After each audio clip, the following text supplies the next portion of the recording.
iPads and other devices are called tablets because they belong on tables. They are tested 20 centimeters away from that big guy that I showed you before.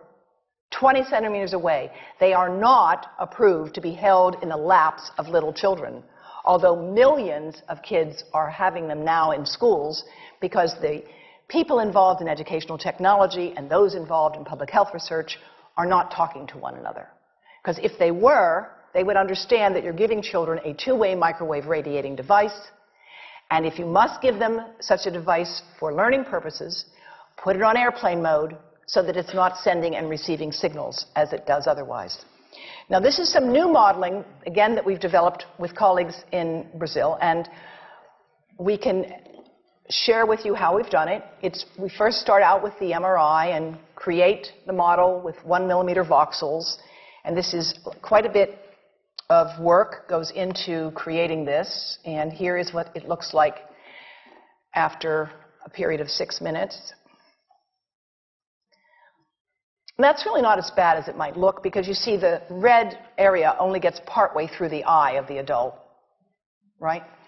The one that we're really concerned about is this one with the young child.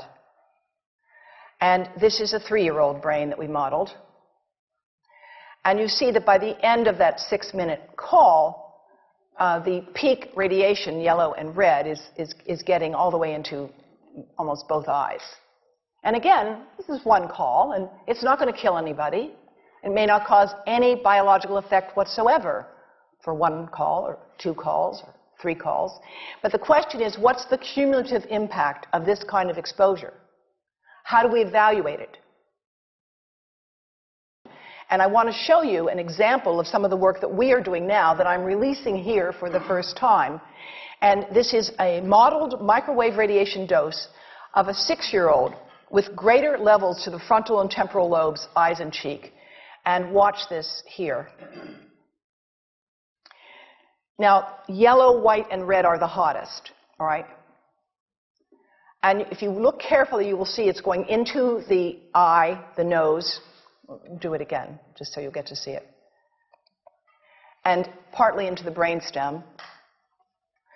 Now, that's just showing you that there's going to be some exposure into that area of a young head. It doesn't tell you that there's any biological effect, right? Now, the next slide is going to show you something that might be of interest to students and faculty here. And that has to do with exposure to the reproductive organs. We call them the gonads. I think you say the testicles. And bone marrow. And look here at the radiation as it gets into the groin area. And that's just from having a mobile phone modeled into the pocket. And this, again, is based on a normalized SAR with I think we had a dipole antenna. Now, the breast.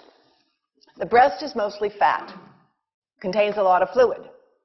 Things that contain fat and fluid cook faster in the microwave oven. Now, a cell phone can't cook anything, all right? Mobile phones do not pop popcorn. That was a fraud. They don't make any heat that we know of, otherwise they wouldn't be permitted.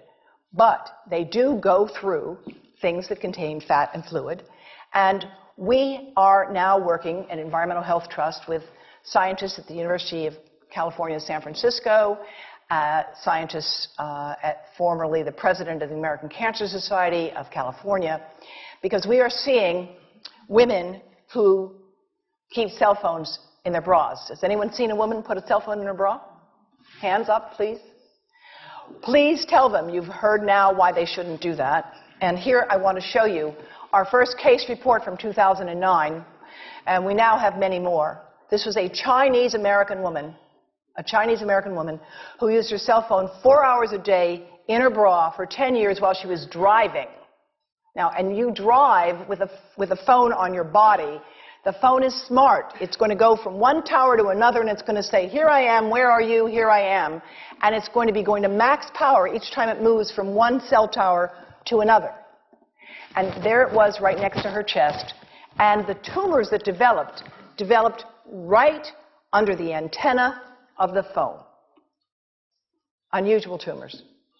But in the meantime, people have a right to know how you can minimize exposure. And again, I think this information is available on our website, will be available on yours. Remember, if you have to give a phone to a child, put it on airplane mode. And think about this. That microwave oven, it works because there's a metal box around the microwave signal, and the signal pings all over the place. Next time you get into an elevator or a train for any length of time, put your phone on airplane mode. Otherwise, that signal is going all over the place, magnifying and coming back.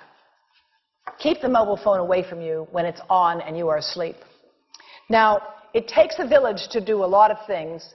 These are some of the people whose materials I've used today with their permission, and I can't read this list to you, but I want you to know that I feel really honored to be working with some of the most talented people in the world on this issue. And they have given me permission to share these materials with you. And I leave you with this thought from Albert Einstein. The world is not dangerous because of those who do harm, but because of those who look at it without doing anything. So, thank you.